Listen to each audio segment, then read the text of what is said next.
Hi, this is Doug Lyman. I'm doing commentary, actually all by myself this time, which I think is a first for me on my DVDs. But we're billing this as the director's cut, so seems to make sense for me to come here alone and do this. And I guess I should start off explaining what it means to be the director's cut, because actually on all of my movies, the version that actually was released has always been the director's cut. Obviously, way back with Swingers was the director's cut because it was a low-budget movie. There was nobody else to do a cut. But that kind of stayed like that all the way through my career. Obviously, more people got involved, but it's my experience that, and it's not unique to me, that the most movies that are released, the version that's in the theaters is actually the director's cut. It's actually very unusual for it to not be the director's cut.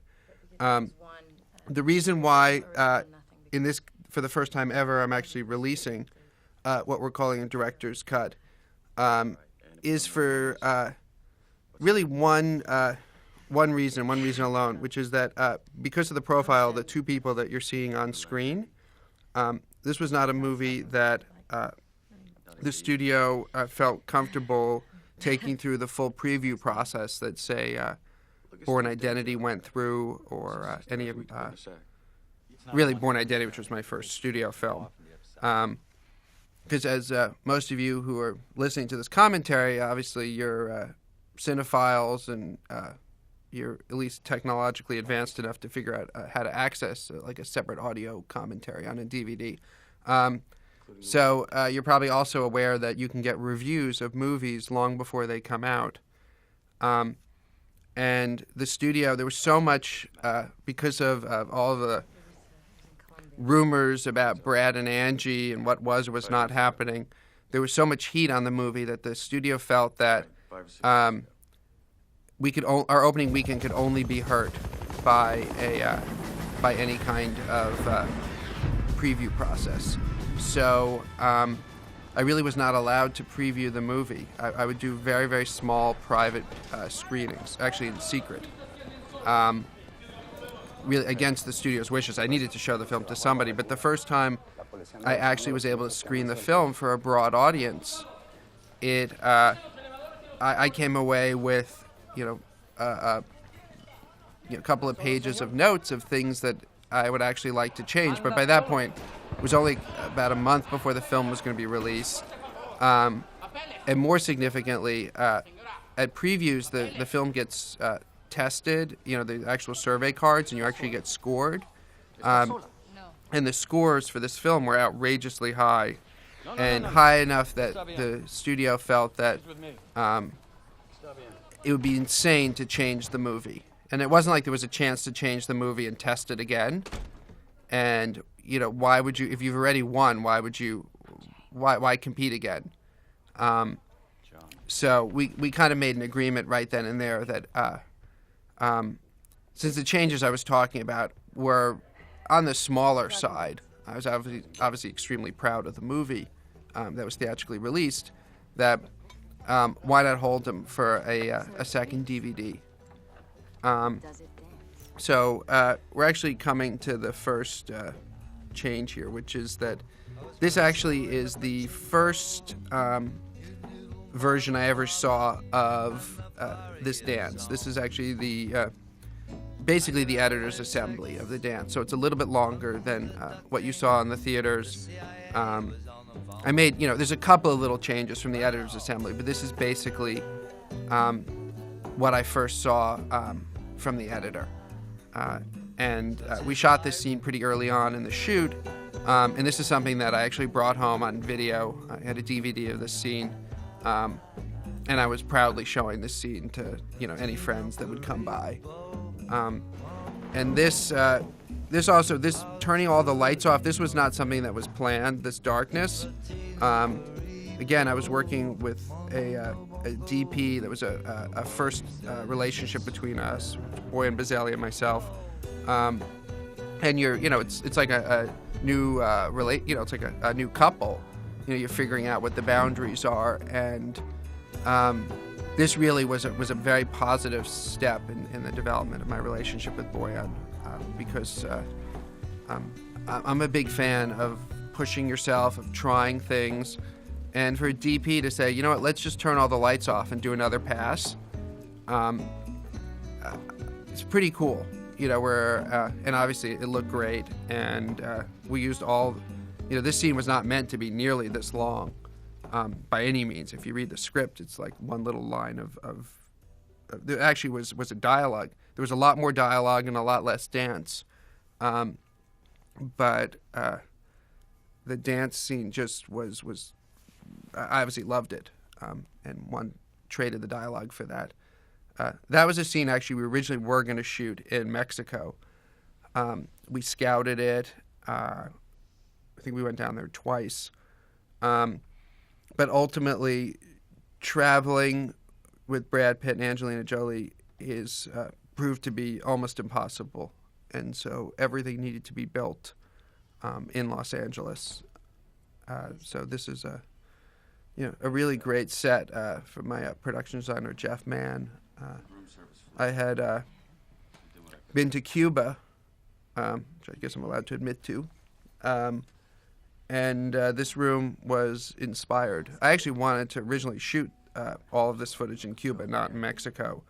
And it turns out that there's just no way for an American movie to go shoot a scene in Cuba. So this is somewhere between Mexico and Cuba. It obviously bears no resemblance whatsoever to Bogota.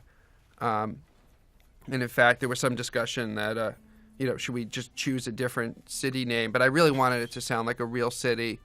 And because of the kind of reputation that Bogota gets, in terms of the drug trade, I figured, what the hell? People don't know. People don't really know what Bogota. They just it implies a kind of lawless quality to a city when you hear Bogota. But Bogota actually is a very beautiful and safe city. And I'm not being paid by the tourism board to say that. This film really was a first for me in terms of even being able to think that way. If you look at the movies I did prior to this, they really were anchored in a reality. I had a huge war with Universal because I wanted to shoot Born Identity in Paris and not fake it in Quebec.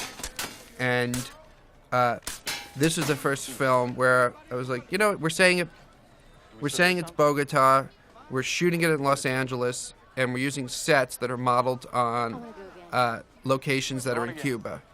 But this film, it was a little rough for me in the beginning trying to, once you unanchor yourself from reality, it was a little tough for me to figure out, okay, where are the boundaries? Because you can't just do anything you want. But I did, because the film builds to a huge fight between Brad Pitt and Angelina Jolie, and I didn't want that scene ever to be confused with kind of a spousal abuse. I didn't want the film to have the gritty reality of Born Identity, because then that scene really would become unwatchable, or I would be forced to tone it down until it was watchable. That's Vince Vaughn. Obviously, I developed a great relationship with him on Swingers, and like in Swingers, where maybe his part was a little bit smaller, once the camera's rolling, Vince really builds his parts up. I'm sorry, I'm getting distracted because I wanted to talk about the shot we just saw there, which really is a miracle of special effects, because that scene is shot basically inside the parking lot of the home furnishing store for the end, and we were just completely out of money, out of time, and you can obviously tell there's something a little bit fake about it, but given if you saw how fake the set that we shot on looked, it really looked like a cheap amusement park ride, but we were just out of money completely. But that shot also took about 7 months to do. Also, again, I was going to shoot in New York. Traveling with Brad and Angie, very difficult to do. Very, very expensive to do, I should say, not difficult. So this is all shot in Los Angeles. There is no fall in Los Angeles, but I did some tests early on with my digital camera, just taking pictures in the neighborhood and then, picking a shade of green and making it orange and picking another shade of green and making it red and just making sure that nobody outside was wearing green. And suddenly you get fall colors. And since that worked using Photoshop, my digital camera, I felt confident that that'd be something that we could replicate in the film process. And obviously we were able to do that and give the film slight fall color. And then, I agonize over small details. This next scene where this next shot where he turns the TV on, that's the New York Marathon. I went back and forth between whether that was going to be the New York Marathon. This is a new shot as well. That wasn't in the theatrical version. Whether it's going to be the New York Marathon or Traffic. In fact, I can't even remember whether in the theatrical version, maybe I even went Traffic. But those kinds of details, we actually composited both versions, the Marathon and the Traffic, because I went back and forth really up until the deadline. And those are the fall colors that you see here, all being digitally created, and then separately we put leaves on the ground and we would, throw a few through the frame. Very low budge. Then this was a shot that was always talked about in the script. It was always in the script. And you notice that replaces the introduction of the Adam Brody character and the spy plot. This is kind of a little pet peeve between myself and maybe the more conventional people involved in a studio film, because if you haven't figured out, I'm not that conventional. I aspire to not be conventional, and conventional wisdom would have you introduce the plot motor of the movie within the first 5-10 minutes of the movie. Then just to sort of establish the ticking clock of the movie. And so that's what the Adam Brody scene would do. That scene is not a scene that was in the original script. That's a scene that I was encouraged to shoot so that let audiences know exactly what kind of movie they're in. Let them know that, don't worry, I know you're seeing all this domestic stuff, but there is a spy movie coming. I was put under similar pressure with the Bourne Identity and pushed to include a scene of Chris Cooper early on looking at a photo that's in the first couple of minutes of Bourne Identity. And again, that scene, that scene is totally harmless. I would never re-release Bourne Identity to do the film without that scene. But it's I felt like for Mr. and Mrs. Smith, I'm more this scene is longer. I love the details of the domestic life between Brad and Angie. And again, this film was coming out in the summer.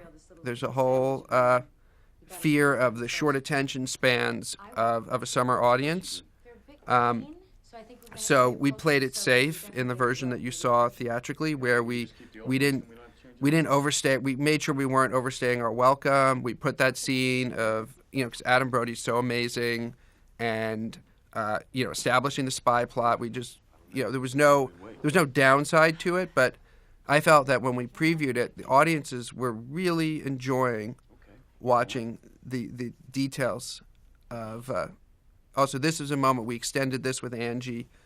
And again, we had trimmed it for the theatrical version because we were worried that maybe if we made Angie too obnoxious to Brad, that audiences might disconnect from her. So again, that was a situation where we just obviously this is not a film that played it that safe, but we played it 10% safe, and I just pulled all of those little safety things out and I would have pulled them out for the theatrical version because once we previewed it, we realized, the audiences were loving what would normally be an incredibly boring scene of, a guy looking at mail and the girl, trimming curtains. But again, because of what Brad and Angie brought to it, because of the music written by John Powell and under the supervision of Julianne Jordan, who's been my music supervisor for all of my films going back to Swingers. And the interesting thing about scoring this film, and that's why I'm so grateful that Julianne steered me to John Powell, is that the music that we ultimately ended up scoring on this film wasn't at all what I thought we would have put on it when we first started. We actually temped this score with the score from Agent Cody Banks. And part how you score a movie is long before the composer starts writing. You just sit there with CDs from, or your music supervisor sits there with CDs from hundreds of movies and whittles it down to maybe 5 scores that she tries against your actual picture, and then you look at it together, and there were different levels of dramatic music that we tried against the domestic footage, and ultimately found that playing music that played comedy and played the lightness allowed me to actually play scenes that are super dramatic. It actually would be very interesting for me to provide this footage to people without that music on it, because it actually becomes almost unwatchable. It is, there's a whole thing in movies that, you can watch, it's one thing to watch people being bored on screen, it's another thing to bore the audience. So this is an example where you're watching 2 characters who are miserable, but we're having fun watching them be miserable. With different music, we would have been suffering along with them. Music was so critical to the scene, and it was actually ultimately part of my coming to understand that I was making a comedy. When I started this film, I just thought of myself as I usually think about what my film's not, what it is, rather than what it is. And I started this film saying, this is not the Bourne Identity. And that's really all I had. I didn't say what it was. I just said it's the opposite of the Bourne Identity, where Bourne Identity, takes itself very seriously, and look how cool it is that Matt Damon can do this and Matt Damon can do that. This film approaches that kind of material and says, well, of course, that stuff's easy. Doing dishes with your wife of 6 years, that's you saw me stumble about trying to figure out how many years they actually were married. It was always an open question. That this is really the challenging thing, is just the day-to-day and the relationship and keeping that fresh. This actually, I believe, was a moment that Brad came up with, the breaking of the dish. I think it was something he either always had fantasized about doing or had done at some point in his life. And again, all of the little domestic details that are in this movie were drawn from something honest, and they were either from the writer's life or my life or one of the producers' lives or one of the actors' lives.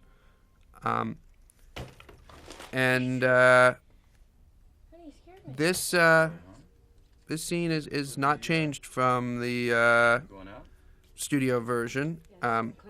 Again, caused a little controversy when, I played that whole section of the scene on the back of Angie's head.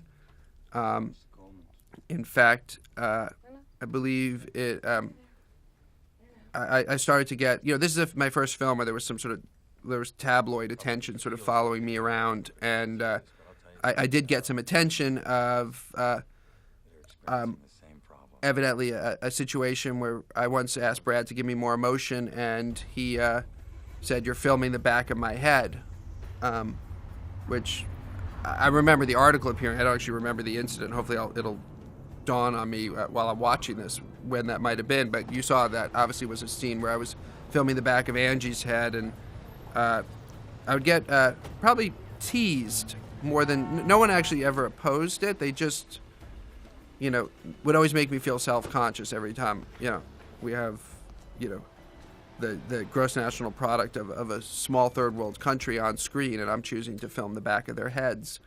And I can't really give you a good reason why, other than sometimes it's more interesting to me. Sometimes I'm getting more of a performance out of the back of the head than the front. So enough on that. This is a scene that was originally going to shoot in New York. The stunt that's about to come up, and ultimately we shot it in the streets of downtown L.A. This is a bar that's in L.A. Originally was going to be CBGB's, which is moving. Maybe going out of business. It's definitely moving. So it would have been nice to have gotten that down on film. But again, we had that wasn't really what was important. And the thing about movies is you have to choose your wars because you can't win all of them. And it would have been I would have preferred if the bar he walked through was CBGB's, if it had that honesty of being a real place in New York. But it doesn't hurt the movie any. And in fact, part of when I talked about, unhinging the movie and it's not really Bogota, it's not really New York. It's not. It's a slightly fantasized version of these environments. So it wasn't important. That was not a war that was worth fighting. Because as much as I like to film the back of their heads, this film is all about the relationship between Brad Pitt and Angelina Jolie and their characters. And it is, the other stuff's really, really important. But if it was ever going to impede the amount of time I would have with the two of them on camera, the two of them rehearsing, that would be a stupid decision to make. And again, this is a scene that, I don't know why I keep saying again, this is a scene that used to have a lot more dialogue. And one of the things that would happen on the set with Brad and Angie, and I really learned quite a bit from them, is that how much story they could tell with their eyes. And so, pretty much every day on the set would be sort of a debate about how much of the script, how much of that day's scene dialogue was actually going to survive.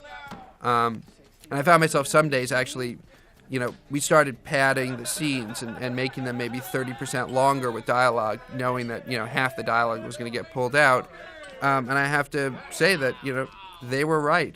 That I found myself cutting out dialogue in the editing room, that they really are, they are such phenomenal actors that they don't need, they don't need the dialogue that other actors need. Obviously, similar situation with Matt Damon on Born Identity, but this film, because there was a comedic tone, I thought we were going to, I thought comedy required dialogue, but I really learned a lot from them. Now, every whack, every time he got hit, and I'm not sure we never actually, did we cut an insert in? I guess we didn't. All of the inserts, none of which survived, obviously, they were myself hitting him. And he had a small little patch on his back, which was the safe zone that he could get whipped. Angie had much better aim than I did. I never hit that patch. And this is a sequence that was shot in conjunction with my amazing second unit director, Simon Crane, who's pretty much not pretty much, he probably is the top second unit director in Hollywood. And this is a combination of stage, set extension. Now he really took, Angie really is out in the streets of LA. And then that building is digitally extended in the background, and that's New York digitally placed there. But we really did hoist Angie 120 feet up and drop her. This scene that you're seeing here was the original scene that was in the script. And some point along the way, my producers came up with a comedy scene back in the changing room, and I don't remember what they never liked that scene of them walking up. And again, I think, I was a little bit more comfortable with the film playing a little bit more serious and showcasing the darker aspects of the relationship. So, the stiffness between the two of them outside a party and then having to put on their smiles, is an extremely honest and painful thing to watch. Obviously, the producers were not wrong, because the film was a phenomenal success and was bigger than Bourne Identity and Bourne Supremacy combined in terms of its box office. And but for the director's cut, again, I felt like that one preview that I got to have, that audiences didn't mind, and not only that, we're enjoying the small and painful details of these two superstars trying to have a relationship. And that's my editor's baby. It happened to be a good match. That was that's the last shot I shot, was that baby. I shot him on video and cut him in. I developed a technique during the making of this film where I would start to shoot things on video, cut them in, and then if they were working, I would then go back at some point and shoot it for real on film. And in this film, they were mostly smaller details. They were aspects of a scene, a cutaway, or a little piece of action. This was a scene that was in the original script. It was something that got moved around quite a bit in terms of it. It never quite worked in terms of explaining that they both were getting phone calls at the same time. And but at the end of the day, I love the watching these two characters and the little details of their lives. And so even though the phone calls coming in was a little bit unrealistic, I love seeing, an aspect of what, the lies over the last 5 or 6 years, how they actually took place. And again, for summer release, summer audience may not tolerate seeing, as much of the deep character material as say, I would want to put it in. Therefore, I put it into the director's cut. This is some of our more successful work. Is shooting. We had a real house on location, and then we had a set for the interior and some of the backyard on stage, and my production designer, Jeff Mann, really did an amazing job making those two things work seamlessly, because obviously this shed wasn't on was on a stage, but I felt that I was in extremely good hands in terms of having a set that's on a soundstage that you can only shoot from certain angles, and having a real location that you can only shoot from certain angles. And between the two, anything I needed to do was doable, and I just had to, because you can't go back and forth, I had to shoot out the location, then go to stage. Everything that took place around the house had to be really tightly storyboarded. And then with each one of those shots on the storyboards, I'd go location, house, and then so when we're on location, we are getting all the bits and pieces that could only be gotten on location for all of the scenes that take place at the house. And again, that was fairly early on in the schedule, and that's something that works really well for me, is going to a location and shooting the actors in a very short time period, in doing a bit from all of the scenes, from a scene at the beginning of the movie, a scene from the middle of the movie, a scene from towards the end of the film, and a scene from the end of the film, and really laying down the arc of the movie in a couple of days. On Swingers, I did that in one day with the diner. We did all 5 diner scenes for Swingers were shot in one 12-hour period, and there's a diner scene that opens the movie, there's a diner scene that ends the movie, and then there's 3 other diner scenes that are scattered throughout the film.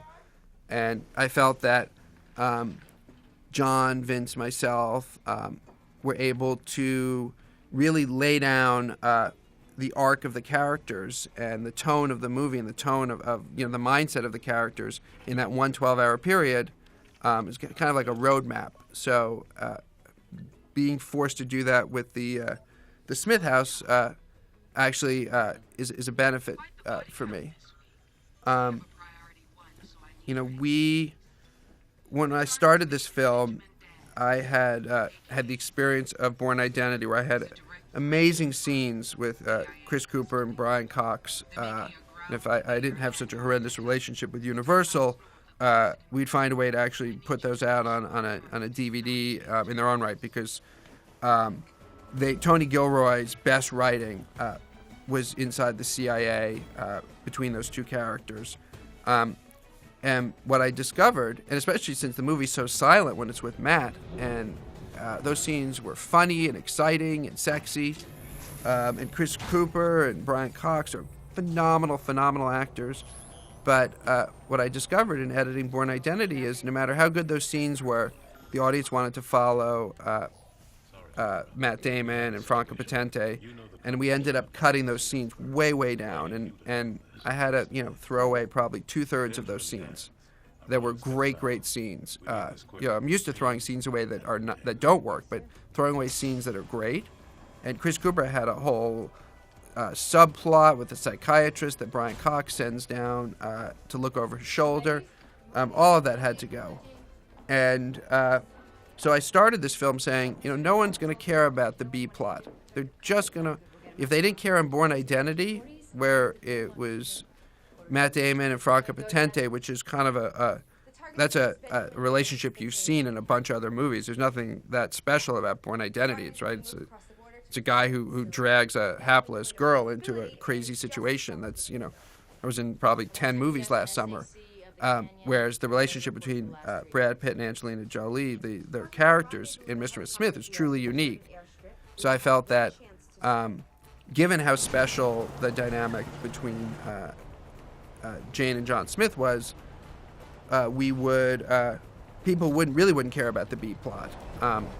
So we shot very little B plot. We did shoot some B plot, and then I was surprised that when I cut the film together, the more of the B plot I cut out, the better it worked, until you're going to see in this version of the movie, 0 B plot. I don't believe there is a single... there's certainly no B plots. I'm not sure. There may just be... I honestly can't remember, because I cut this so long ago. I cut this a year ago, and now I'm doing the commentary. But perimeter is armed. We are up. There's either one Vince Vaughn scene, which is the only scene that Brad and Angie aren't in, or just for the purity of the movie, I actually cut that out so that I actually could say that we never cut away from John and Jane Smith, which we barely cut away from them in the theatrical version. So to have a summer movie, and I have to admit it's a popcorn movie. It's number 2 in what I call the Doug Liman sellout trilogy of Bourne Identity, Mr. and Mrs. Smith, and I'm going to do one more popcorn movie. To not actually have to have a cutaway and to be able to just stick with your characters, it's pretty unique. I mean, there's it's a real tribute to the star power of these two, but I also think it's a tribute to audiences today, that they're sophisticated enough. They didn't need to see. I hope you agree. But now that you've seen this movie, obviously you bought the DVD. That they didn't need to see a cutaway to Adam Brody and Father's Office and understand that people were going to be coming after these two. That audiences are so sophisticated today. They know this. You guys know the spy plot's coming. You don't need those cliche scenes that crop up in so many movies where the the hooded figures in the background watching our characters, and we know, some plot's going to be coming.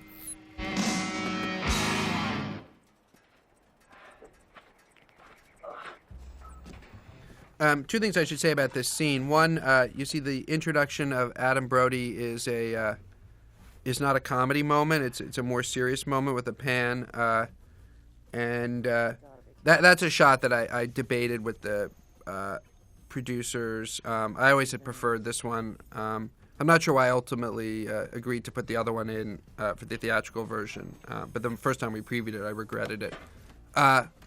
Obviously, small detail. No one else is going to care but me. The other thing that really, this is probably the scene I'm most proud of in the movie, just in terms of how well this thing came together and how well oiled a machine we were when we went to shoot this scene. This whole scene was shot in about 3 days, and probably cost about $1 million total, which is pretty, to do a scene like this with two major movie stars and have this kind of scope. And I really have, for that kind of dollar amount, it's up there with Swingers in terms of my ratio of production value to dollar, movie production value. And I really have to give credit to Simon Crane, my second unit director, who designed this sequence, and we worked together as as well as I would hope a husband and wife could ever be hoped to work well together, any kind of couple relationship. I mean, just he'd be off shooting Brad in one part of the desert, I'd be shooting Angie in another part of the desert. He'd be shooting Angie, I'd be shooting Brad. And we had, it was only 3 days of shooting, but we had cameras rolling the whole time during those 3 days. It was a really, really tightly worked out plan. We had 2 versions of her shed, that little minor shack that she's in, so that he could shoot Brad with that in the background of one scene, and I could be shooting Angie doing at the other shed. And therefore, both cameras could be rolling at the same time. We were super, super efficient, and something I hope to repeat in future films. Simon Crane's obviously hugely talented and will, be directing movies on his own, as what happened to my second unit director from Bourne Identity, who wasn't available to work on this film because he was now directing feature films. And I'm hoping to get one more film in with Simon Crane before I lose him to directing his own movies. But again, like working, sort of feeling things out with Boyan and having that really amazing experience during the dance. The desert really was kind of Rubicon in my relationship with Simon Crane. I want to know who that bitch is. Get me that tape. Jane, get me that tape. Now, the scene in the desert was originally scheduled to be in the mountains, and that was a disaster. That was sort of the opposite of the desert. We actually shot 5 days of it in the first week of the shoot. And again, there's my films, I'm constantly pushing myself and trying new things, and the kind of action that's in this movie was something new for me, and it was definitely a mistake to schedule it in the first week of the shoot. But there are, when you're shooting a movie with major movie stars, one of the reasons the budget goes up is that the sort of coordination and scheduling of the film is not necessarily done in the most efficient manner. And for instance, scheduling that huge action scene in the first week was a mistake. And we shot a week of it, and then it was going to end up costing us about $3 million in visual effects work to make those sets work, because they was supposed to be in the mountains, but it didn't feel like you were in the mountains. It's just something in your gut told you that, and it really was going to be about $3 million in visual effects to complete the sequence, which is what got us thinking, well, for $3 million, we could just shoot a new sequence. And ultimately, we discovered that for $1 million, we could shoot a new sequence with no visual effects. Again, this movie was based in Los Angeles, so the mountain scene was supposed to take place, and it was in a very exotic mountainous location. We were having to shoot that in a soundstage in LA and with special effects, make it seem like it was that exotic location. One of the ways we simplified it was saying, all right, what can we do that wouldn't require visual effects, and what's actually available in LA? And the desert sequence was either going to be in the desert or was going to be in downtown LA, pretending to either be downtown LA or pretending to be downtown New York. And because I really wanted to fire the missile launcher, I really wanted John Smith to fire that at Jane Smith. The desert really was our only location where you can do an explosion like that at a reasonable number. And then it turned out that we could get a lot more character work out of the desert scene than we ever could out of the out of the mountain scene.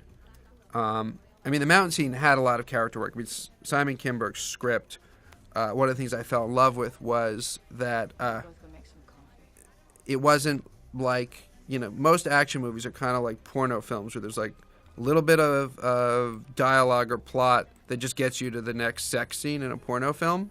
And most action films are like just some interstitial dialogue that just gets you to the next action sequence. And what I loved about Simon Kinberg's script is that the action sequences were the character development. And that's what I felt going into it, and that's why I signed on to the movie. During the making of the film, I actually discovered that you could go a lot further than I thought you could go in terms of layering character into the action. Again, that's the wrong car driving up.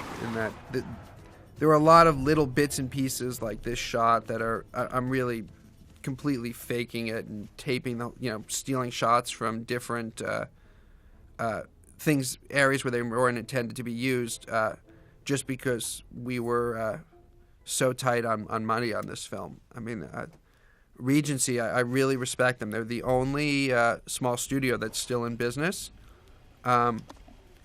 And it's because they approach films kind of the way I approached it when I was financing them myself, a la Swingers, where they really control costs. And, at the end of the day, they're right. Like, that to have done what you just saw of the car driving up would have been, another $250,000.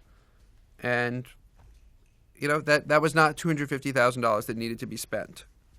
That, by the way, is, even was more than the entire budget of Swingers. So, I certainly understand that, trying to save $250 because someone could go make a movie for that amount. And, I'm a little bit unusual in this arena because a lot of directors doing movies like this actually try to see how much money they can spend, how many toys they can get on the set. I actually approach these films trying to figure out how little I can spend. I'm usually a little bit unrealistic about how little can be spent doing something, but I really do try to push myself.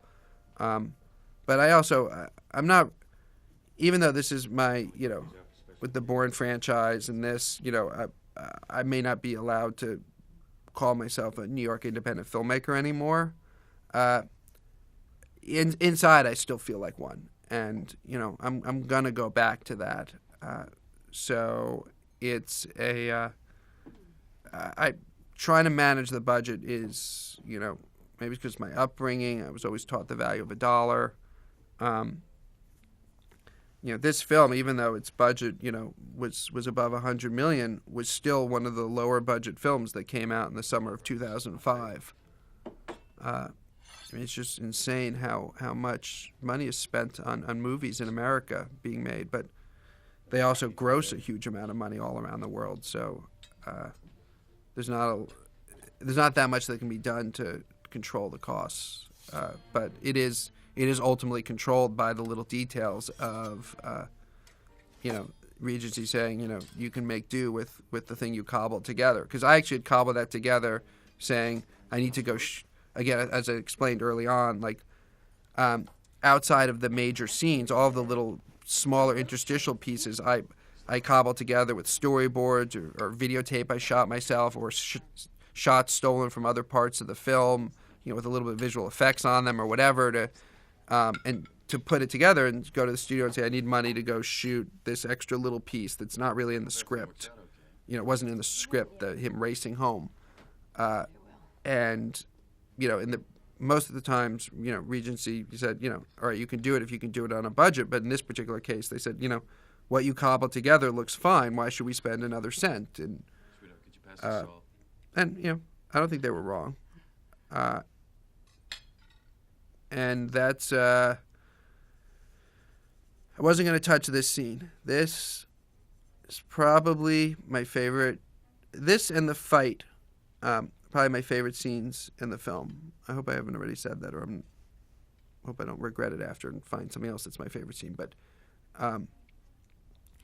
again, this was, not, and I keep saying again, sorry guys, this is a scene where I shot the whole scene, loved it, and then that night I was talking with Brad, and we started questioning whether Brad should spit out the meat or not, because in the script he spits it out, and Brad really did a very funny job spitting it out.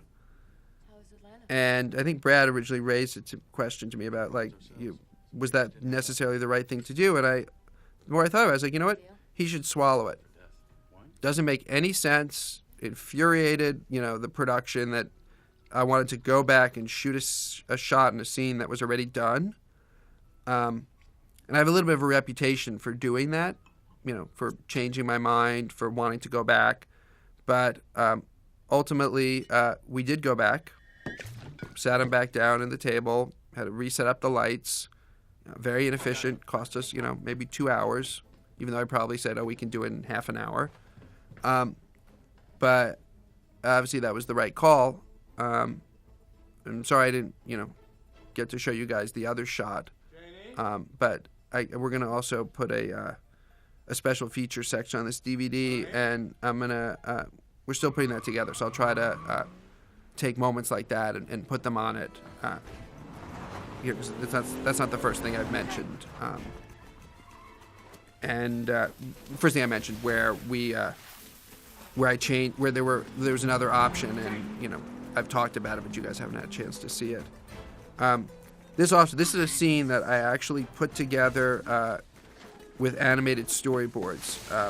The studio didn't want to spend the money for this, and so the movie was originally cut together without this scene. And then one of my tools for arguing for it was a storyboard. This whole scene cut together with animated storyboards, and I'll try to remember to put that on the as one of the special features.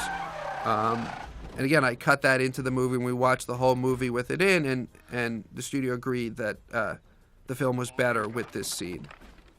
And so, because they could have just left the house. They did have an argument for them just leaving the house. I had tried to lock us into the scene by muddying Brad up for the scene that follows in Vince's house, but the studio also knew what I was up to and made sure that I didn't muddy him up to the point where they were locked into shooting the scene.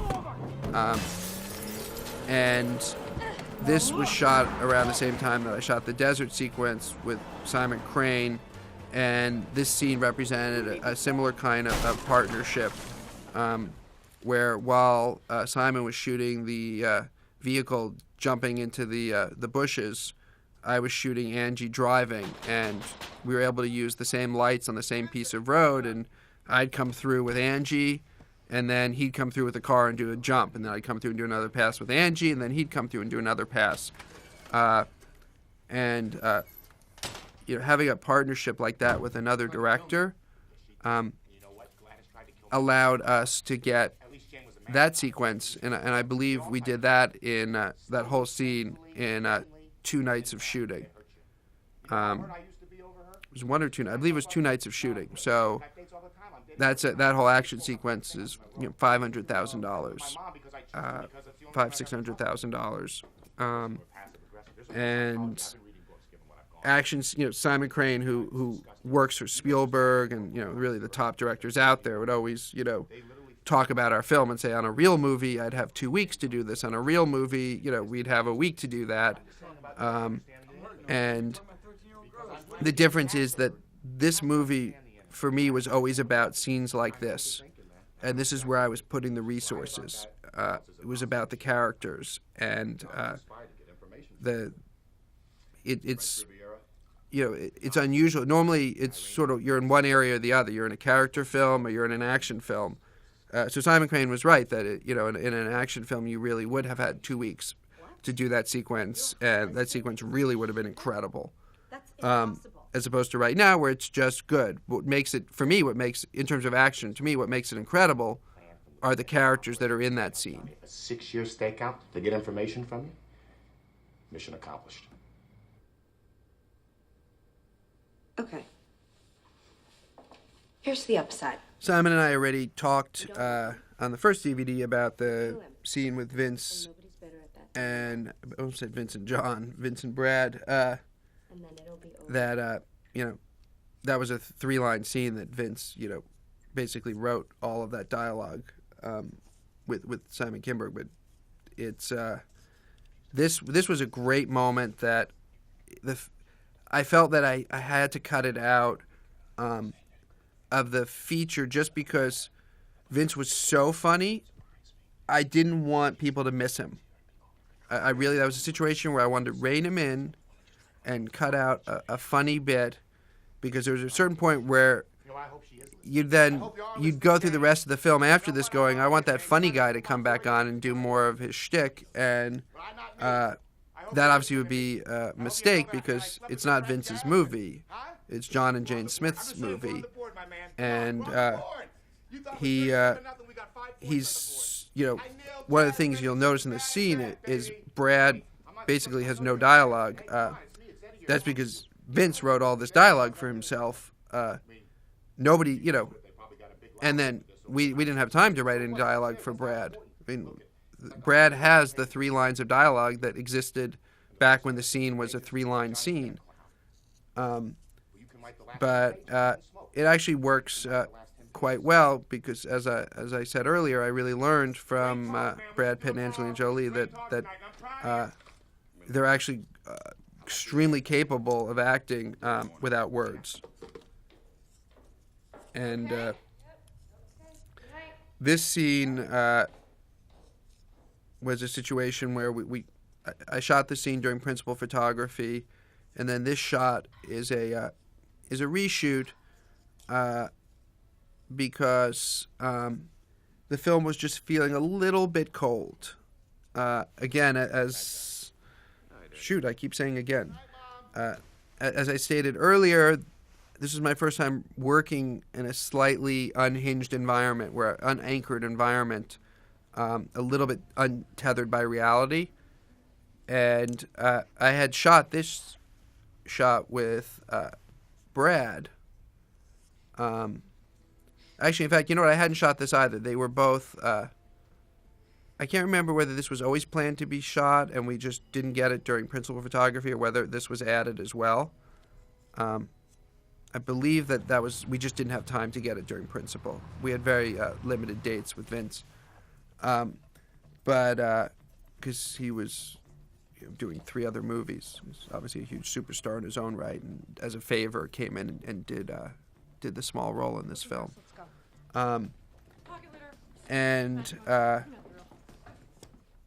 That was a situation where we felt like we needed to just stop the film for a moment and give it some more really anchor it in terms of the angst of the 2 characters.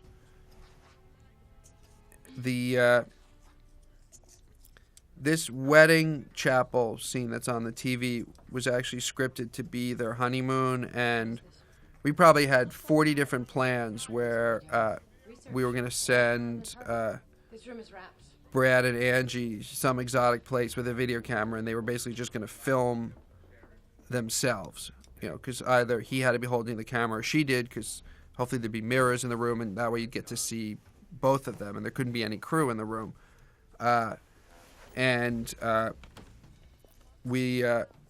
We kept sliding when that was going to be and where it was going to be, and meanwhile, I cut together the wedding scene and put that in just so I'd have something to work with editorially, and ultimately that scene worked, and it was proving too logistically difficult to find a place for those two to go. Pumpkin, that pumpkin should have just been in the theatrical version. That's just a screw up where it obviously wasn't any longer. Oh, nice floors. They cheek or This something? moment here Fuck if I know, Martin. was always my preferred take, the fuck if I know Martin. But as a film that's rated PG-13, you're allowed to say the F word once. And I had to choose between saying it there or saying it with fuckers get younger every year later on. And since I did have another version of that scene without the F word, as you have to do if your movie's going to be PG-13, you never know where else you're going to want to put the F word in. So you're smart to cover every scene where the F word exists with another version without it. Because maybe I would have wanted to use the F word there, as I just did, and then use a different version of Fuckers Get Younger Every Year. But we actually couldn't come up with a safety for Fuckers Get Younger Every year. Target profile I feel like is our main priority. talked a lot about Utilize all logistics means of the writing of this scene Credit when cards, I did audio the commentary on the scans, last DVD with what, Jane? Simon Kinberg. This was a scene that was always intended to be seen from her point of view. And John Smith? this film posed a lot of interesting challenges for me as a filmmaker. Jane? One of them being, if you're telling a love story, whose point of view are you telling? Because a lot of love stories tend to pick one person's point of view and stick with them all the way through. And this was something that was not something I wanted to do with this film. I wanted to be both of their stories, and I wanted it to be equal. And so I wasn't sure going into it whether that meant that those vents, by the way, that he's in were from a film called Shaggy Dog. We were able to get them, for free. They were rapping. Again, we really did everything we could to, as expensive as this movie was, if we could do something for free, we did it for free. But whose point of view do you tell the story from? And so I tried to maybe, I still don't necessarily know the answer. It's still something I wrestled with all the way through this production. Do you take one person's point of view and then the next scene you take the other person's point of view? Do you run 5 scenes in a row where the emotional heart of the movie's with one person and then it switches to the emotional heart switches to the other? Do you try to, within a given scene, be on both sides? So this is an example where I had felt, I thought I had figured it out and that I would just stay with her point of view. And then when we cut the movie together, I decided that I was wrong and that it would actually help in this particular case to have both sides. On the other hand, there used to be a different ending to the scene, and so maybe I was right, and because we couldn't afford the real ending to the scene, I had to change the front of it. Because the real ending, as we talked about in the last DVD, he actually leaps out after her, and they have a whole dialogue scene that takes place strung between the two buildings. And it just was, to do that right, was too expensive. This was a character film, and there was a way to get the character moment without that expense, which is the scene you're seeing right here. And this was a scene that maybe cost us, this was part of the reshoot, instead of them being strung. And this is just 2 simple little set pieces in the parking lot of the home furnishing store. and maybe cost us an hour and a half of filming total between those 2 hours of filming. Certainly not any more than that. And versus the other sequence, which would have been, a week of shooting and, $1 million worth of visual effects added onto it. Obviously, all those shots were visual effects shots, but they were relatively simple visual effects shots. And this is a scene that Vince and I did it. I guess we did it the first time with the shotgun, and I was laughing hysterically, and then decided, for the reasons I stated earlier, that's too funny and can't, gotta control Vince, not let him be so funny. So we did the scene again without the shotgun, and did all the coverage without the shotgun, and decided, and then when I cut the film together, Brad and Angie just were constantly surprising me that I could sort of throw any obstacles in their path and they would still own the movie.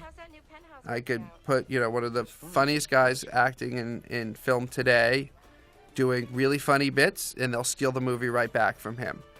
I can cut out any cutaways to an antagonism plot and just spend the first, half hour of the movie focusing on domestic details like doing the dishes, and they'll keep the movie compelling and as interesting as any spy plot could do. They'll match any spy plot you could throw at them.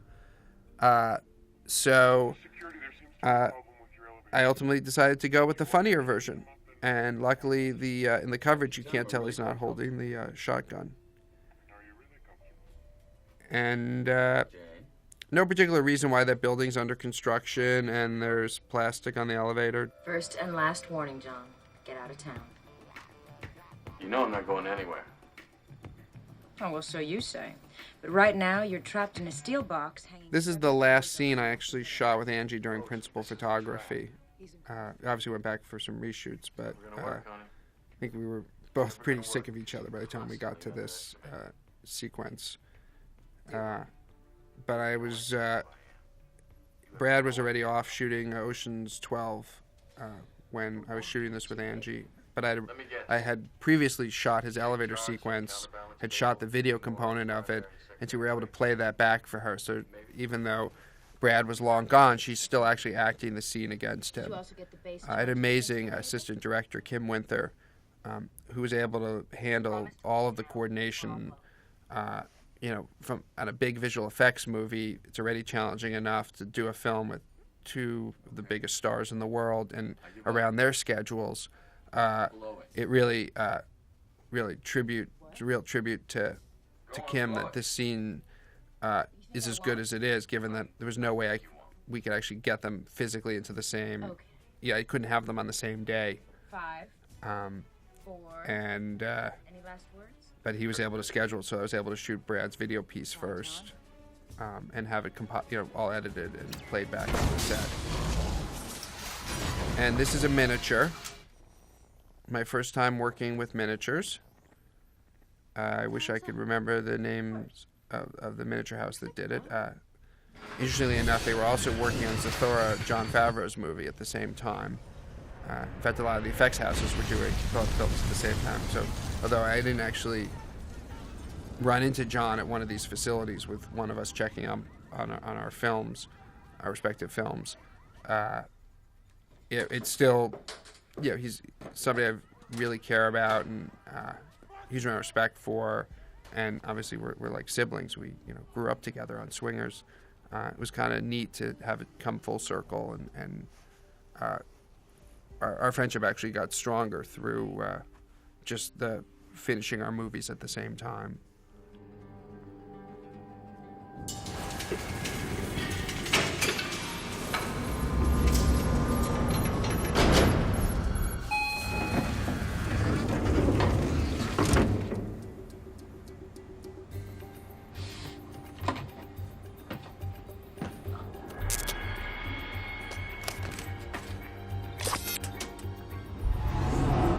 One of my favorite helicopter shots I've ever done. An amazing New York City helicopter pilot, and we went out and shot all the aerial helicopter footage in one day. We could only afford 1 day of helicopter work for the film, for the New York footage. And it's pretty amazing having worked in Europe on Bourne Identity with all the limitations on where you can fly a helicopter, which is basically nowhere near Paris. How amazing America is, and especially New York, that we were able to put the helicopter wherever I needed to put it to get whatever shot I needed to get. And I hope that that's a privilege that is not taken away from future filmmakers. Hey, doll. Thanks for giving me the shaft. Nice. I know I said I already used that was my favorite scene, so I'll say this is my second favorite scene I like it. of the film. Proposed to me here, so And agreeable symmetry. Cool, sir. again, with these two actors, you can do the biggest stunt, the biggest visual effect. I did, really elaborate technocrane shots. At the end of the day, I found myself just using close-ups. Just, nothing. There's nothing I could do with the camera that could match what Angie and Brad can just do with their acting. And so I eventually learned to go with that. I like the dress. I'm in mourning. You should wear it more often. So what do you want, John? So the extra line about I'm in mourning, you look good in black, was always one of my favorite lines in the script. It was one of my favorite performances by them. But this was a summer movie, and there was concern that the dialogue scenes, there was a certain length beyond which they shouldn't go, the risk of alienating the short attention spans summer audience. So once we previewed it, again, I had faith in their performances and in their star power that you could let that scene run another 10 minutes. You're not going to lose an audience. They don't need an explosion. But we given that we were not able to take this through the normal preview process, we had to play it safe, and but obviously put that back for this version. And this scene's probably one of the scenes I'm more proud of, just given Satisfied? the logistics that were involved in coordinating the dance, choreography, and the dialogue, and trying to get the tone of the scene correctly. It was certainly... This was the scene I was most worried about, showing up on the set that day. And it, you have certain days where you show up to work and Why do you think we you know exactly what you're doing, Separate lives? or you're maybe don't know exactly what you're doing, but you're confident that it's all going to work out. And then there's some days where you're terrified showing up because you know that you're on the brink of disaster, that that the bad version of the scene And you is lurking out there at almost every turn, were just a cover. and it can descend into that almost immediately. And this scene was right on the line of that and so that's why I was so scared showing up the days that actually the dance scene we just shot in one day. I believe we were in the restaurant for a total of 2 days, a day for the dialogue. And the explosion that's coming up outside was one of the first. I developed a relationship with a sort of having an in-house with a graduate of NYU Film School, who still works with me now, who worked in my editing room, testing out effect shots before we'd actually send it out to the big houses. And so one of the first things I did with him was in this particular scene was the Brad's flailing of his hands after the mailbox explodes. Brad just was overacting, and we added the male, Limo, sir? which gave him a flaming male descending was a reason to flail your hands, and again, this shot was part of our New York City helicopter work. So I was really proud of that discovery that I was able to use visual effects to actually enhance a performance. Normally you do it to sort of enhance the movie or enhance the plot or enhance some excitement, but to actually take a performance and make it a better performance using a visual effect was was an exciting discovery for me. This is the scene where Brad Pitt banned me from ever shooting him again with a long lens because most of the takes were out of focus on him, and only one or two came out. Most of you who are listening to this are probably cinephiles know that I DP'd my first movies. I did all the camera operating on Born Identity, and started this film camera operating. But the style of this movie really lent itself to shooting with very, very long lenses, where the depth of field is so short that you're deciding between Brad's left eye or right eye being in focus. Same thing with Angie. Left eye or her nose, her right eye or left eye being in focus. And I'm not a good enough camera operator to work with lenses that long. And so, I was good enough to get one or two takes in focus, but, a real camera operator will get every one of those in focus.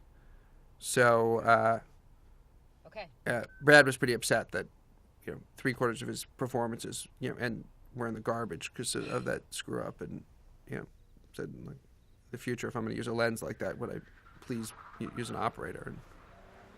And, this is where I stole that other shot of the car driving up from. I really had wanted a close-up of Angie for that scene, and I got into a fight with my stunt coordinator, who felt that what I wanted to do wasn't safe, and therefore wouldn't allow me to do it. Because I was going to be sitting in the car where Brad was, and Angie really was going to not do the initial impact, but do the secondary impact as she drove by, which seemed like a no-brainer to me. It didn't seem like cars going like 3 miles an hour, nobody could get hurt. But you have to defer to your stunt coordinator. They're responsible for the safety of the movie, and this is an action movie. And people can get hurt. I've been very, very fortunate, and I'm going to knock on some wood that I've done, a couple of movies in a row with action in them, and nobody's ever been hurt. So on non-action days, I'm kind of screaming and yelling and wanting everything to go faster. But on action days, it's a different me. I'm much more in check.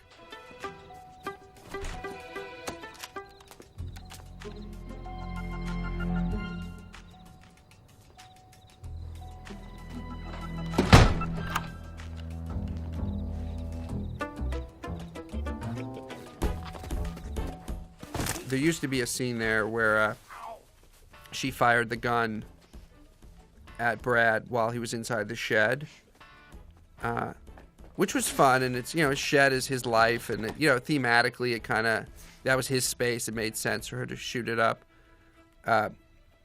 But in sort of tinkering with the tone of the movie, it seemed that we got more tension by not actually, somehow firing the gun. I don't want to get Freudian, but somehow firing the gun kind of took all the sexual tension out of the scene, and that the longer we waited to fire the gun, the better the bang or whatever. So even though I really loved.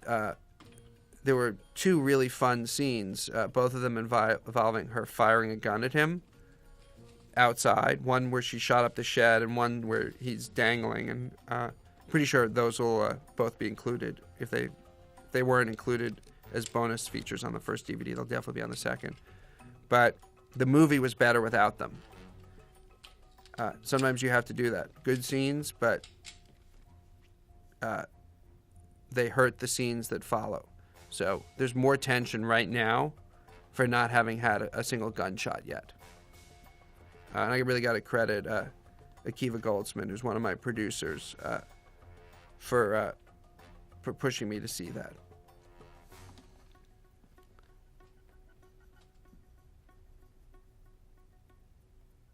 And then this is actually the first sequence that I did with Simon Crane, my second unit director, stunt coordinator, and this was the first sequence I started working on in the film, way back in pre-production, before we ever built this house. When we were just doing blueprints, I was blocking out the fight with the other stunt coordinator, the one who ultimately didn't survive, and then. We built the house. First, they put tape marks on the floor, and we blocked the fight again with the tape marks. Then they started putting the house up and putting plywood where all the walls would be, and we reblocked the fight again, and we kept modifying the house. So the house was really built around this fight, especially this particular quirky section of the house where there's two parallel hallways right next to each other, which, is believable in an old house, but it's something that evolved from the fight, from this moment, we had to design the house so we could have this moment. And then because this is the first sequence that Simon Crane came in to work on and we had just met, it was a little bit rough right in the beginning because, I'm shooting and Simon's shooting. And the sequence that Simon's shooting, in Simon's mind, Brad has run around behind the refrigerator, and in my mind, Brad's down here where the hose is. And so the shots don't exactly match up. She's aiming the gun in a different spot. You can see here but we obviously eventually got into sync. And then we developed a great relationship, but we were both very opinionated and really believe, we're both open to other people's ideas, but we both each believed our idea was the right idea, and because we had just started working together and we're just feeling out the relationship, it's kind of like two bulls butting heads, and we eventually came to a really good place. And this fight is just a little bit longer than the fight that's in the theatrical version. And the reason that it wasn't longer in the theatrical version is that getting a PG-13 rating for this film was very important to the studio. And it was important to me that this PG-13 tells you that, it's not a violent movie. It tells you that it's, for me, PG-13 tonally told you the film was more of a character movie than an R rating would tell an audience. And, sort of gives you license to laugh. And so we cut a version of the movie together and submitted it to the ratings board and, did a lot of tricky things where, like, you can't hear any of the gunfire and none of these hits you can hear and the music's louder and everything plays for comedy. And we got a PG-13 rating. And then I went to go extend this sequence, and because the rating was sort of a PG-13 by the skin of your teeth, the person at the studio who deals with ratings had told me that if I made the sequence even one frame longer, they would want to reevaluate the scene and the entire movie, and we could lose our PG-13 rating. And for a couple of shots, it wasn't worth risking losing the rating. And I capitulated because I knew that I had this director's cut version coming out, and it was more, I said earlier, you have to choose your battles. It was more important for me for the film to maintain its PG-13 rating, or worse, for me to make that scene a few frames longer and then have them ding us with an R rating and then have the studio pressure me to make it a PG-13, I might have ended up with the fight sequence being more sanitized. I mean, that sequence was the thing I was most worried about losing, knowing that the studio felt strongly about a PG-13 rating.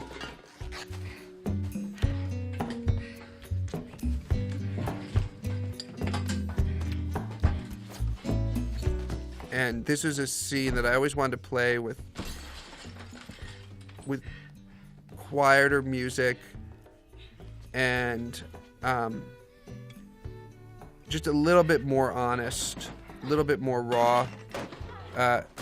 Again, we had to tone down this footage for the rating, but this footage, I mean, we knew we could never get this footage into a PG-13 rated film.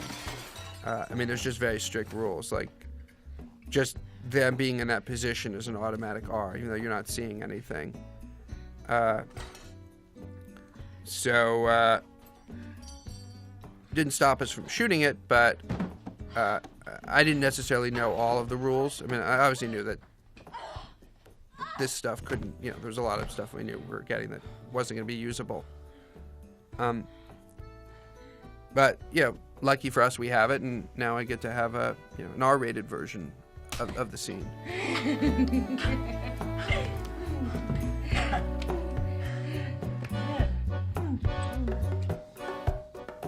And again, I always loved this shot, but it's a summer movie, and we didn't think we'd get away with this in a PG-13. There's no way to know. That's the thing about the ratings board. You send it to them, and they don't necessarily. There's just no hard, fast rules other than curses. You can have one F curse for a PG-13 film. This was a film that was a lot about contrasts. Their spy world to their the details of their personal relationship. The other contrast is the intensity of the sex, the intensity of the fighting.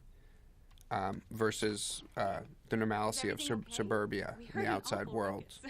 No, everything's fine here. Yeah, it's great. So you're fine?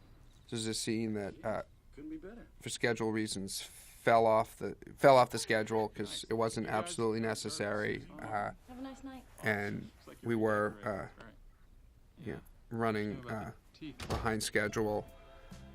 But I was able to basically sneak this back into the movie by I shot the Brad Angie side while we were shooting another scene. I was able to squeeze it in, and then my producer Lucas Foster went back and shot the neighbor's side when I was off doing a different scene. So it didn't cost us, maybe it cost us an extra half hour, an hour on a shoot day total. So I was able to sneak that in. As opposed to if we'd shot it as a scene, it might have been half a day. This scene, I know I mentioned earlier how, at the beginning of the day, Brad and Angie would go through the script and we would discuss, go through the scene of that day and discuss which lines were going to survive and which ones were not. And this is a scene where they came in and felt that they could do the whole scene without any dialogue. And ultimately what we negotiated was to take all the dialogue that should have been that was written to be in that scene and move it into the scene here. So it really was ultimately a great collaboration between us because I obviously used both. I get whereas I would have, normally all of this dialogue that you're seeing here in the script took place while they were in the kitchen. I was partially deaf then. I really enjoy working with actors who have very strong opinions, and because I feel like out of that, out of butting heads between people with strong opinions, what ultimately gets synthesized is better than what either side, either person might have come up with on their own. Perforated eardrum.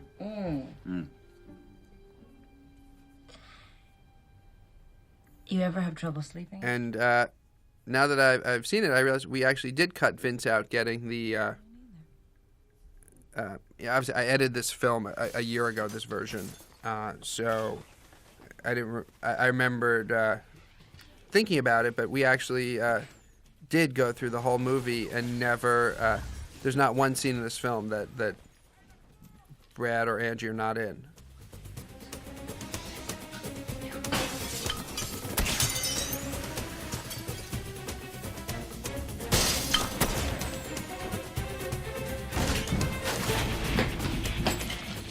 Now, originally in the script, when they go to the basement, one of the people coming after them was personified, and you sort of got to know him a little bit. I mean, just enough so that when he showed up at the door, he actually threw a hand grenade down into the basement. But tonally, something about that just didn't feel right. I mean, again, I'm never cutting to the villains. And meanwhile, I'd heard about this robot that was fighting in Iraq in the war, and I was able to convince these people who make it, this company called iRobot, to lend us one to film with. So the scene coming up where you see the robot come out the door and come down the steps, that I actually went and shot that by myself. The robot was on the East Coast, so this staircase that you're seeing, I built that in my mother's painting studio. She's an artist, a painter. And they brought the robot down to New York, and I shot that scene. I have a friend, Avram Ludwig, who did Swingers with me and has worked. He's a producer of his own movies, but he's helped me on my movies when I'm in New York. And he helped me with that shoot. So this is a combination of things shot on the soundstage and stuff done on location, and then that obviously is a miniature that we're blowing up. So it's kind of a one-shot deal. It takes them about a month to build the miniature house. You put 5 cameras on it, and then you blow it up and you hope you got it.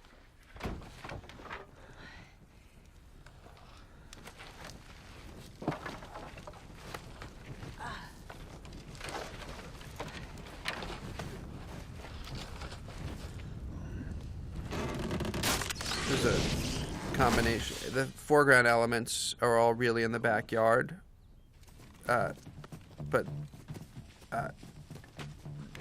what's normally there would be is the real house. We didn't actually destroy the house, and that's the miniature.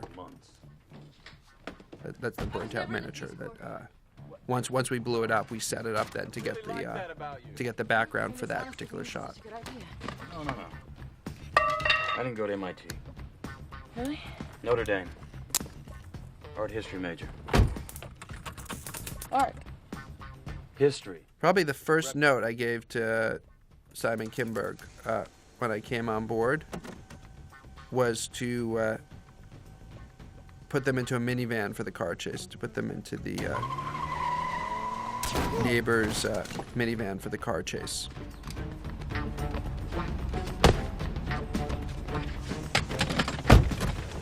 Fuckers get younger every year. This is obviously where I chose to use the curse for the R rating. I have to tell you. No, I explained earlier that we started with one stunt coordinator and then moved to switched to Simon Crane. This sequence was probably one of the more challenging sequences to edit, given that there was footage that I shot and then footage shot by the 2 stunt coordinators, and the complicating factor, because this sequence was very strictly storyboarded. You have to do that for a car chase, and then it really shouldn't matter who's shooting what. But the studio didn't give us enough money to shoot the entire sequence, and so each of us on the days that we were doing our own shooting would prioritize, because we all were given unmakeable days, would prioritize which shots to get and which ones to push towards the end of the day.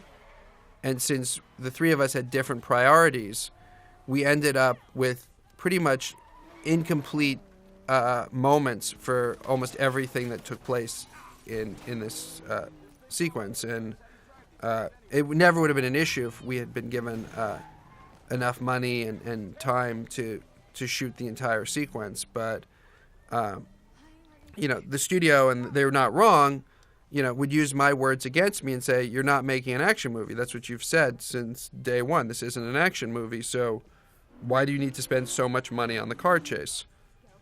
And they were right. I mean, I always I said from day one, in this particular car chase, it doesn't matter what's going on outside the car. It matters what's happening inside the car, and that the biggest threat to Brad Pitt in the sequence are not the three guys, the three BMWs. It's his wife behind the steering wheel there, and vice versa. That being said, the other theme of this movie was that it's easy to be an action hero. It's easier to be an action hero than it is to be a husband or to be a wife. And so I needed to establish the action hero part of the movie, or that thesis would not be in the movie. And so I needed the car chase to operate on a certain level. And that's very expensive. So I'm really proud of what we were ultimately able to achieve, and we were able to, I guess I have to admit that the studio was right, that I didn't need all of the days that they gave me. My life would have been a little less stressful had we been given all the money that this sequence would normally require. But I got to respect them for being right, that there was a way to do the sequence and do it for maybe, at the end of the day, they gave us maybe 3/4 of the money and time that we asked for.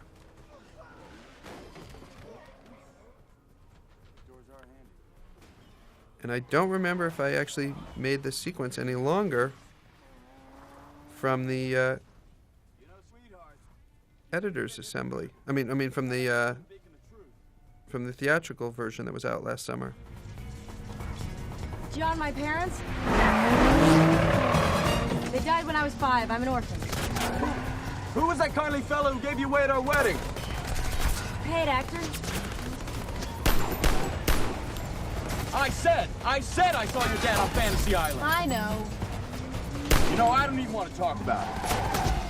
The final thing we did, actually, it was pretty much the last day of the shoot, was shooting the moments for the sequence that we did on blue screen. We shot as much as we could practically, and then in the end completed it with some of the close-ups that we couldn't get really on location. This is a very impressive stunt that Simon Crane pulled off, because he's got the two cars flipping up in the air and the minivan doing a 180 from reverse, all happening in the same shot. That wasn't split up. He had to get all three cars to do that at the exact same time, and on our budget, it was kind of a one-shot deal.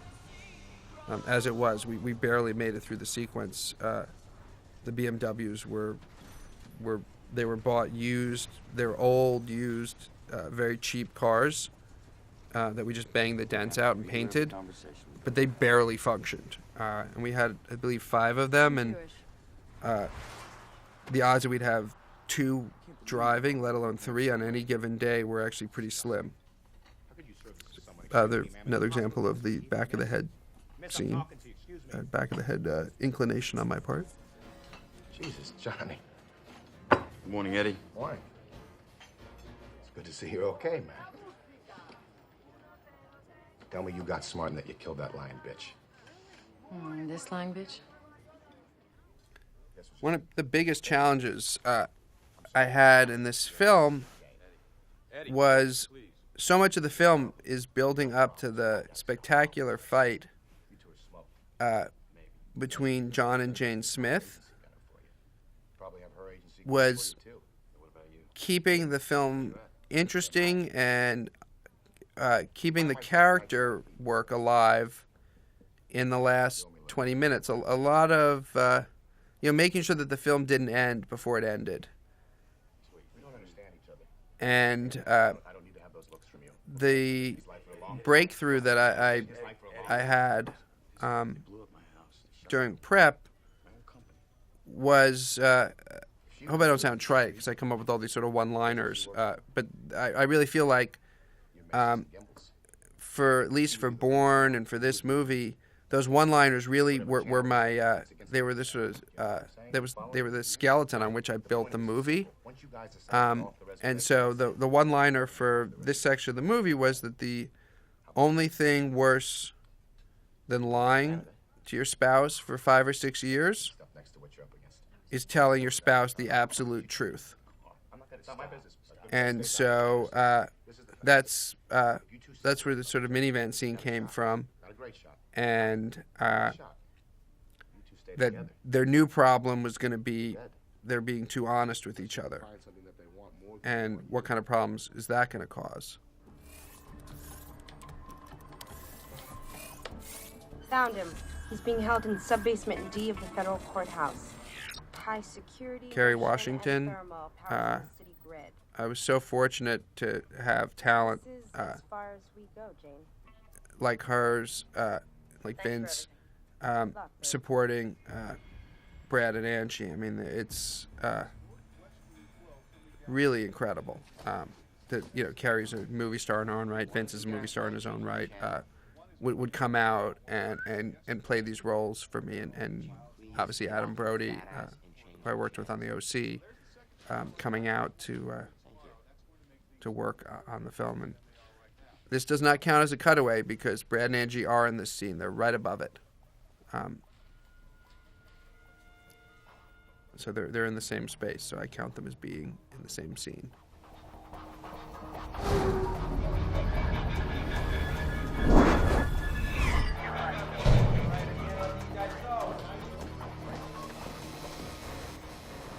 To get this shot that's happening right here, that's the camera actually coming out of a sewer grate in Lower Manhattan. Pretty stinky. Tell me, how many? Does it matter? Should I go first? Okay. Again, we're staying true to my one-liner of telling the truth could be worse than lying. Been around the block, but you know the important thing is 312. 312. This is what's called poor man's, by the way. We're on a sound So much stage. two at a time. We can't even afford blue screen out the windows at this point. But if what's going on in the foreground is compelling enough, you're not going to notice that. That's just, you know, us throwing a couple of bushes out the window behind Angie, but you'll notice behind Brad there's nothing. Baby's in the crib. I'm counting innocent bystanders. I always like that line. I cut that out for the theatrical version because the scene's better Perimeter. without the line. But My first time. I figured it's not really worse with the line, and I liked it. So I probably wouldn't. Turn left. I tried to really resist the temptation in doing this director's cut, to just change things for the sake of changing it, or just to put things I liked in. I mean, I really tried to make the most watchable version, the best version of the movie possible. That was just a slight moment of weakness of me putting something in that wasn't necessarily best for the movie, but I liked it. Take your time. Yeah, all right, stay. Stay there, wait for my mark. I'll find it.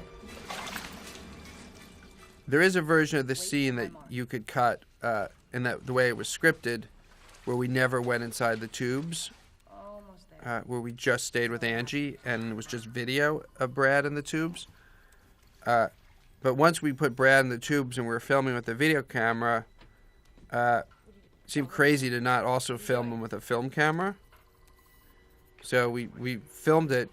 I never really intended to use it, and then again, like the earlier scene where it's whose point of view are you telling?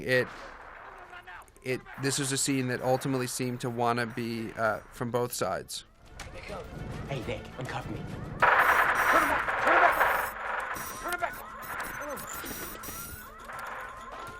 All right, up, shut up, shut up. Shut up. Give me a gun. Nick, give me a gun. Sit there.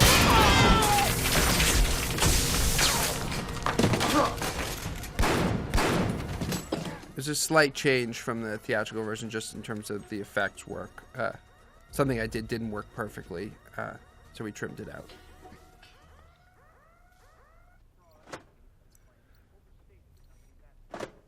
I always love this character moment for length reasons.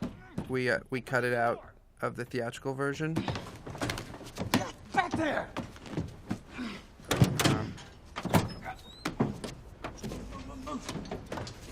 But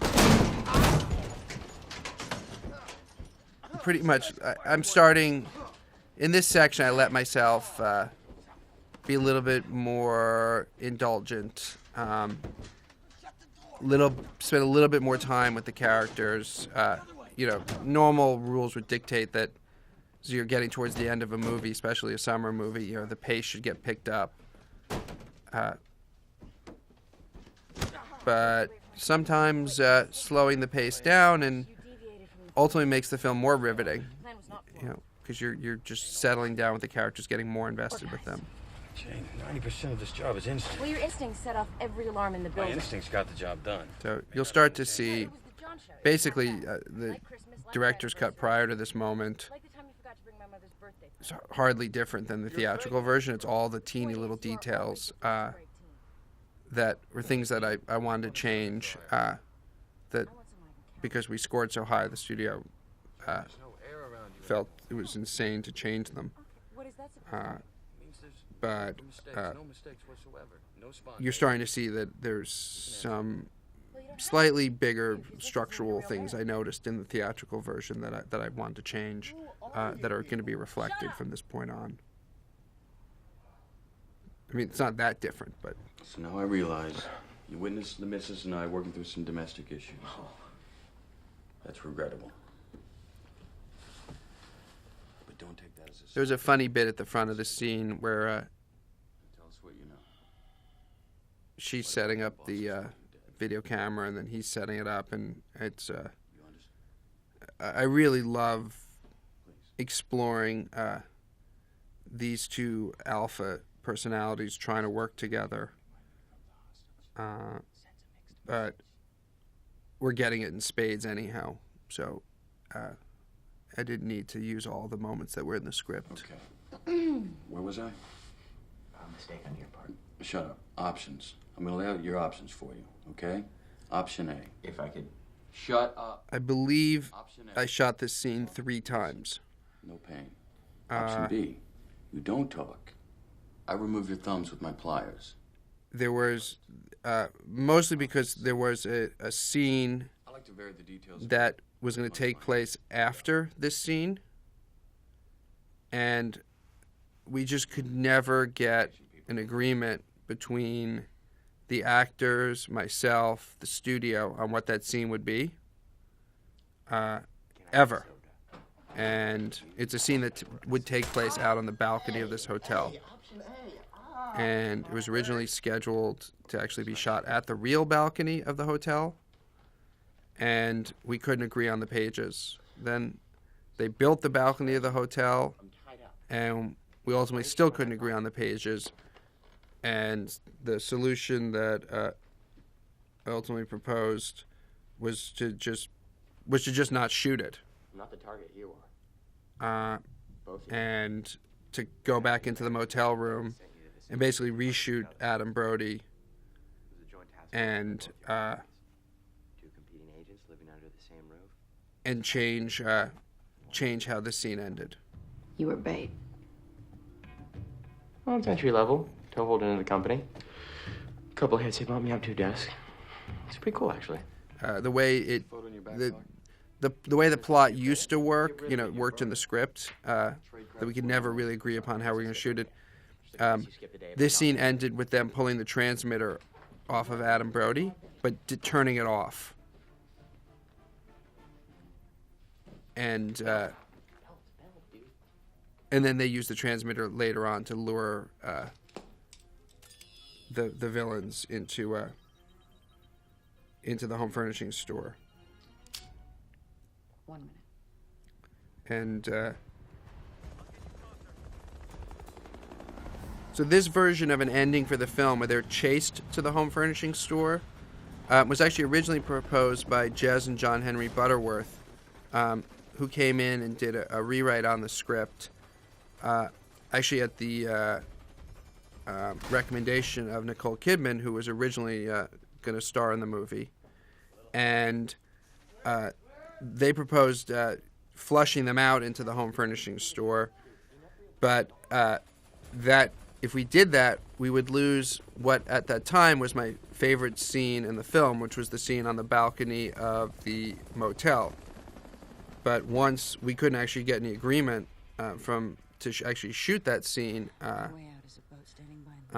and it also involved Angelina Jolie smoking and Brad smoking, and I started to become very.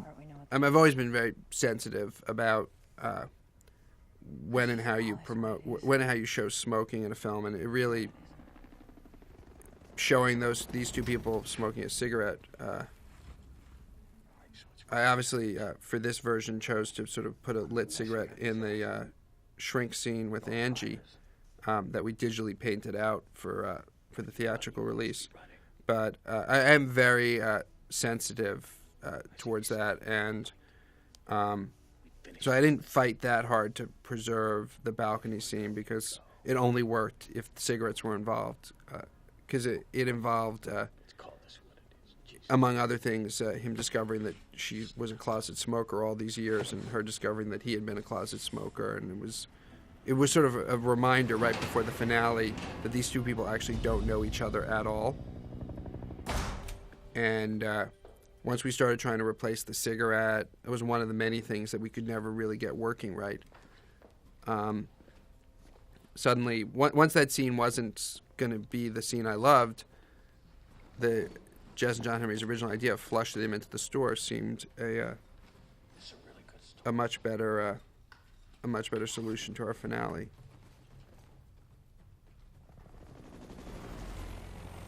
There's a huge inside joke here between the Cosmart and the Homemade.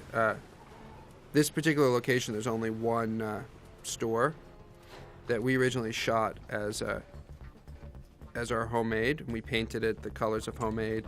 Then as soon as we wrapped, Fun with Dick and Jane came in and made it into a Cosmart and set their finale in the exact same location. And then they were threatening to release their movie a week before ours. And we're like, that's really going to blow. It's the exact same location for the finales, and we were there first, but they're going to beat us to a release date. And then they pushed their release date back, and we ultimately composited in the Cosmart next to our Homemade. It was kind of just a little fun jab.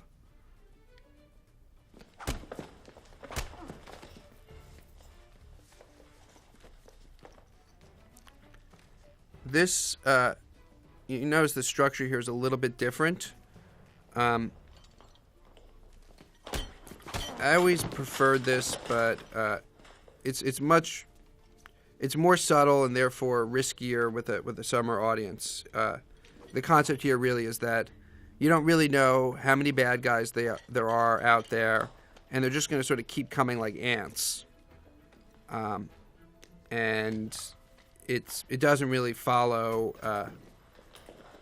the normal way you would structure a finale of a summer action movie. You would normally lay out, as we did with the theatrical version, a better sense of who's coming after them. And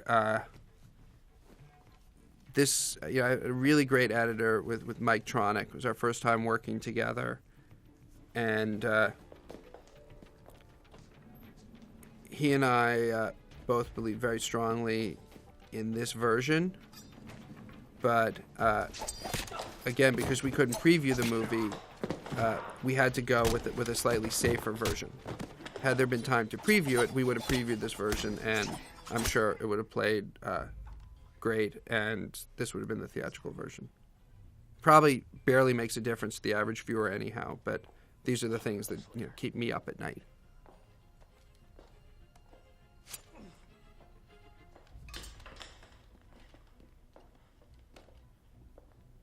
Now, we shot a lot more action in the home furnishing store than we ultimately put into the movie because we only had a certain amount of character work to do in the finale action sequence, and I didn't want to overshadow it with too much action.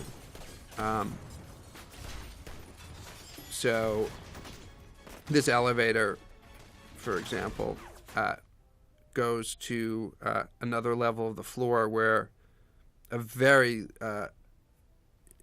impressive action sequence takes place, and it just was too much. We needed to shorten the action somehow, and I did make the action sequence a little longer in this version coming up than we did in the theatrical version. So it just gives you an example of sort of for every moment that was in the theatrical version, there was a little bit more we could play. But it's like that also with character work. It's just a lot more. The action's more expensive, so it's a little more painful to leave something behind on the cutting room floor. But so the film just worked better playing that elevator as a little comedy moment than all the gunfire that took place in the other section of the store that we cut out. And it's, films, you tend to not use everything you shoot. It's a little more painful to leave a piece of action behind given how expensive it is. But we sort of had a embarrassment of riches in terms of how much good action we shot. But I wanted to take us to the edge without becoming an action movie. You'll see I am adding back a sequence here that was cut out of the theatrical version just because I felt like the shed scene that's going to follow was better set up seeing them get shot and really turning so that it's all sort of been violence that you don't really emotionally feel. And the hope with this extra little section of action was to start to get us to feel the pain. Not yet. We're still in the fun times. The fun action. But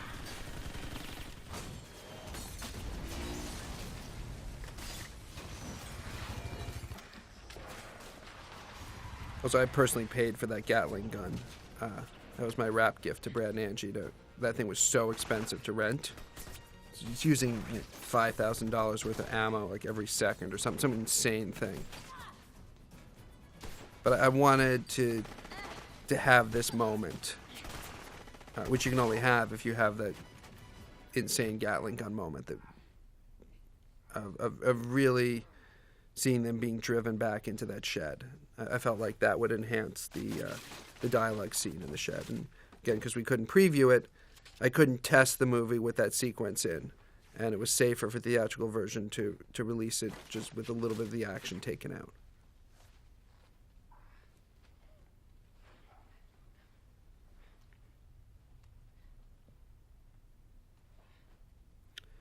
And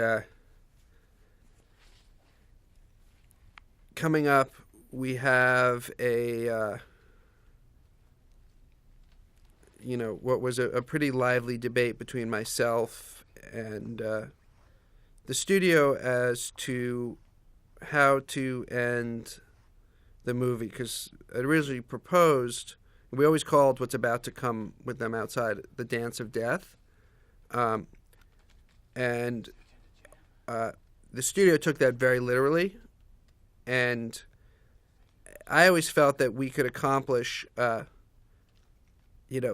feeling of it being, a dance between these two characters without music, that we would still feel it, but without a way to, properly test the movie, we had to play it safe and make sure, because it's the last thing in the movie. If for some reason the audience didn't get it, that would be a disaster.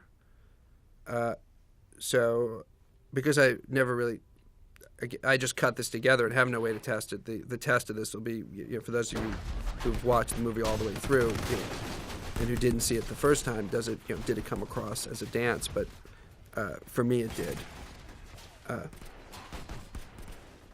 I also cut out a line of dialogue that where Angie very clearly stated her feelings, because I felt like she was communicating it with her eyes and her acting anyhow. But we had to be. It's a summer movie. We had to be a little bit more literal, especially given the fact that I couldn't take a chance that people maybe would miss a character moment.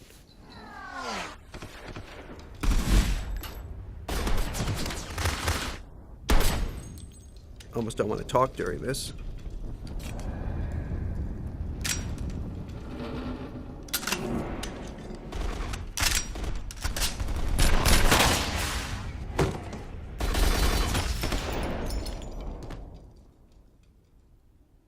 If I could have changed one thing for the theatrical version, it would have been this. If you had said, okay, one of the I had to pick just one change from my director's cut and put it into the theatrical version, wind time back and put it in, it would have been to have fought a little bit harder to have done the Dance of Death the way you just saw it. But Likewise. couldn't take the shot. That's a good sign. Who'd have thought? Sometimes you have to battle through. That's marriage, right? Yeah, you take Obviously, the what best you shot. just saw is not the summer uplifting, rousing music version, that a studio would want to have, given the incredible financial investment that a small studio put into this movie. So I don't blame them for fighting as hard as they did, but I wish I had fought a little bit harder.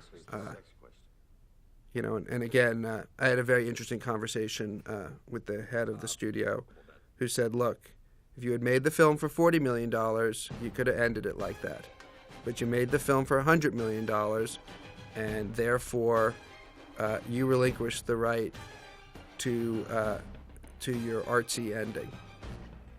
And he's not wrong. Jeff Mann, incredible production designer, Mike Tronick, again, really helped me solve some of the holes. Michael Kaplan was an incredible costumer. Kim Winther was my first assistant director, working with him again on my next film. John Powell and Julianne Jordan did Born Identity with me. And I guess you make a studio film. I've been very fortunate in my career that I've been able to, make the deal with the devil and still do something that's been true to my soul.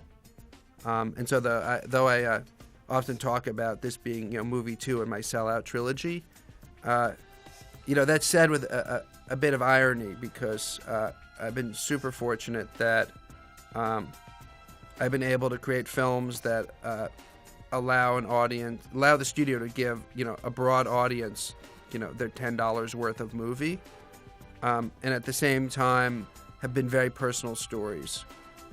And so I have even when I talk about that, I'm saying it very lightly when I talk about the the guy really did say to me, for $40 million you could have done your silent ending, but for a $100 million movie, we're going to have big swelling music. That was a very cordial and very supportive relationship I had with him, and with the whole studio, in fact, and with my producers. So, with the film you just saw, is really the full completion of the journey of this movie for me. This is it. It is the big movie that the studio needs, given their expenditure. and it's the personal story that I wanted to tell. And so, it's the most ambitious thing I've tried to date, and It and Go are now the films I'm most proud of. And thank you for listening, and hopefully I'll see you on another movie commentary.